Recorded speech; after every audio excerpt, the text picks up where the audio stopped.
Well, as I just mentioned, today marks the 75th anniversary of the largest invasion by air, land, and sea in history. On June 6, 1944, soldiers, planes, and ships from the U.S., Britain, and Canada stormed the Nazi-occupied French beaches of Normandy. The D-Day invasion, as it was soon called, is credited with changing the course of World War II, as less than a year after D-Day, Nazi Germany surrendered to the Allies. Thousands of Allied soldiers died in the invasion, and the battles of Normandy continued for roughly 3 more months until Allied troops liberated Paris from Nazi control.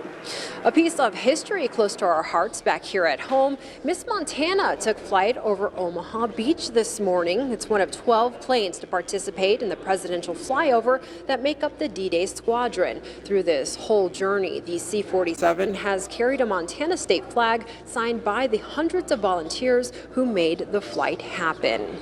And the planes have spent the past couple of days doing practice jumps. Miss Montana was the 6th plane in formation Wednesday, dropping its paratroopers, including a number of Montana smoke jumpers. Thousands of people gazed up into the cloudy evening skies to watch the amazing sight. Instead of death and darkness, this time, 75 years later, thousands cheered. Well, there were hundreds of military members from Montana who played a part in the Allied invasion of Normandy, some of who never came back home. Q2's Russ Riesinger helps tell the story of one paratrooper from Laurel who lost his life during the invasion, but not before saving the lives of other Americans. And then one day I didn't have nothing to do, and I dug it out and started going through it all and was pretty amazed. It was about 5 years ago that Dan Couts first took a good look inside an envelope that his father had passed on to him, and it took him straight back to 1944. And of course, that was a time period where you didn't talk about it. The papers inside, including the dreaded Western Union telegram alerting the family that Couts' uncle, Private Henry Couts of Laurel, had been killed in action in France. Couts was one of thousands of 101st Airborne paratroopers who landed in Normandy on D-Day. The family didn't find out about his death until a month after it happened and didn't learn the details until that fall when they received a letter from the private's commanding officer. He parachuted in on D-Day, and their plane was off track a little bit, so of course when they parachuted in, they were off track.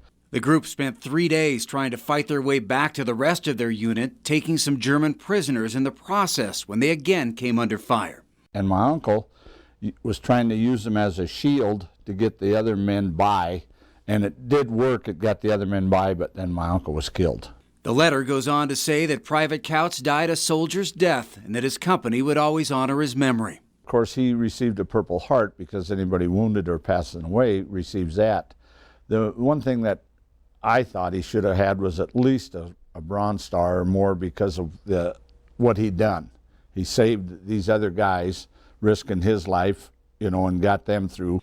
Private Henry Couts, just one of the many unsung American heroes who gave their all when the fate of the world hung in the balance.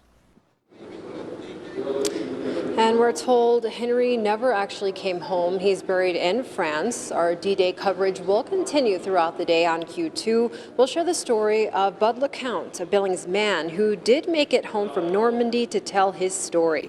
You can catch that story tonight at 10 o'clock. And now in other news, 2 men, ages 19 and 21, have died following a head-on crash on Highway 312 just northeast of Huntley. Both drivers died on scene Wednesday evening. The Montana Highway Patrol tells us both men were from the Huntley-Warden area. They're still trying to figure out what caused the crash. Traffic was shut down in both directions. The victims' names have not been released. A couple seconds of distracted driving sent a van careening into a mail truck on Rimrock Road, sending the mail carrier to the hospital. Billings Police Sergeant Pat Carey tells Q2 the driver of the white van, a Billings man, was tending to his dog Wednesday morning when the van veered off the road and slammed into the postal truck at the corner of Rimrock Road and Michigan Street. A postal spokesman tells us the employee is being assessed, but it appears his injuries are not serious. As for the mail, postal employees gathered it quickly and secured it. It must now go through a screening process, so delivery will be delayed a couple days. The van driver was treated on scene for minor injuries and then cited for the crash.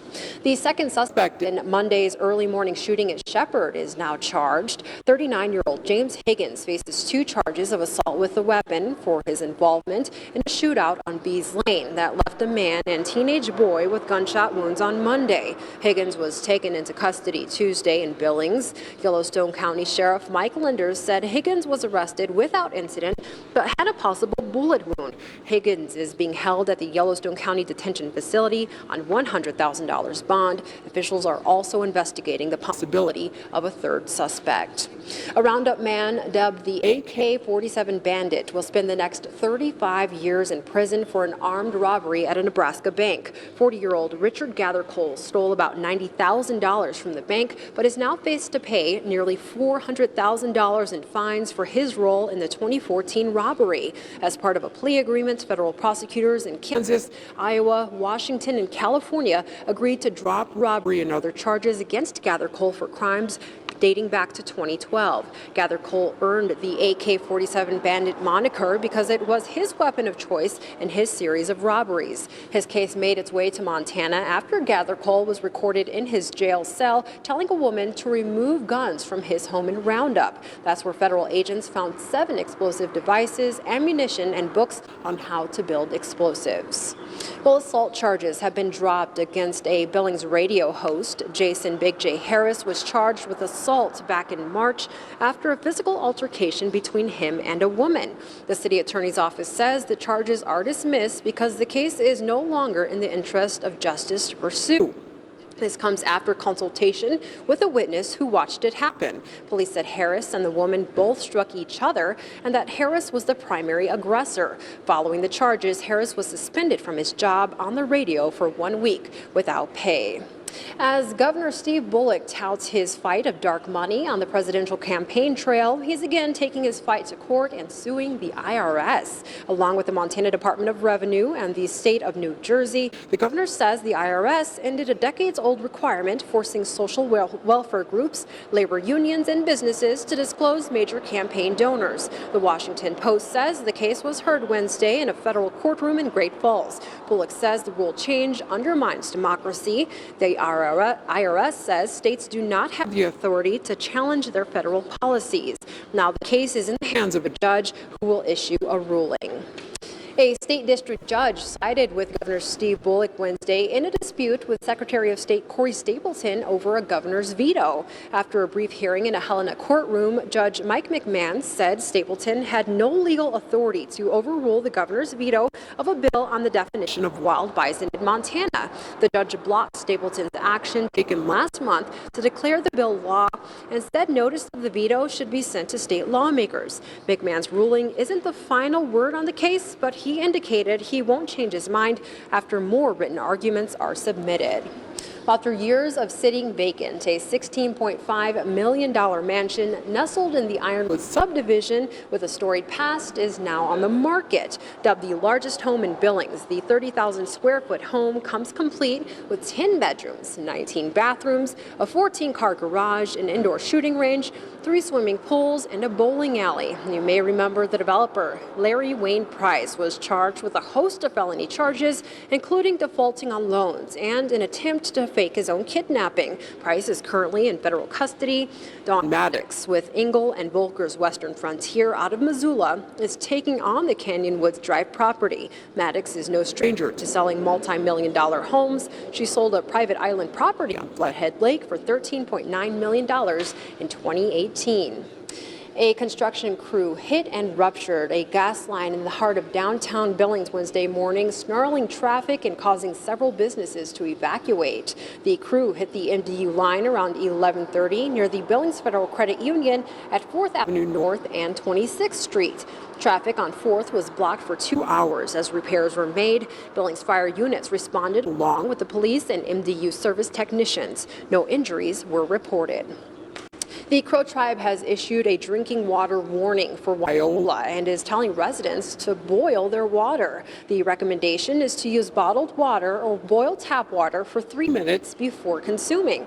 Routine test water samples were taken last Thursday and found E. coli in some distribution pipes. Follow-up tests on Monday tested positive again. The tribe describes E. coli as bacteria whose presence indicates the water may be contaminated with human or animal waste. The plan is to disinfect wells and storage tanks. The tribe is investigating to find the source of contamination. The tribe expects to have the problem fixed by next Tuesday.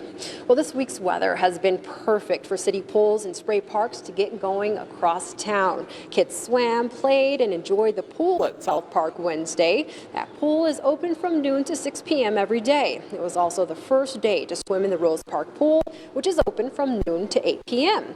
Families also took off their shoes to enjoy a good cool down in the South Park playground. The city also opened spray grounds at North Terry Highland and Castle Rock Parks. The spray grounds are open from 10 a.m. to 8 p.m. And the wading pools at Pioneer Park, Hawthorne Park will be available starting on Monday from noon to 6 p.m. Well, Mexico is a growing market for Montana farmers and the entire U.S. wheat industry. And this week, leaders from both countries met in Cancun for a special Mexico Wheat Trade Conference. The Montana Ag Network's Russell Nimitz has more from that conference. Well, Montana farmers continue to raise some of the highest quality wheat and barley in the entire world. That's why it's in such high demand these days by international flour millers and bakers. And a growing market for U.S. wheat and barley is Mexico. Here in Cancun at the U.S. Wheat Associates Mexico Wheat Trade Conference, Chris Kolstad, the U.S. Wheat Associates chairman and a farmer from Ledger, Montana, explained to me why Mexico is so important to U.S. farmers like him. Well, Mexico has been a good friend of ours for a lot of years, and they're our southern border friend, and they're one of our top 5 importers of U.S. wheat around the world, so a very important market for us. Francisco Salas is a wheat buyer for Harinas in Chihuahua, Mexico, and says they appreciate the long-standing relationship with the U.S. wheat industry and depend on U.S. farmers to help meet their customers' expectations. Well, we have a long history of using U.S. wheat in the northern part of Mexico.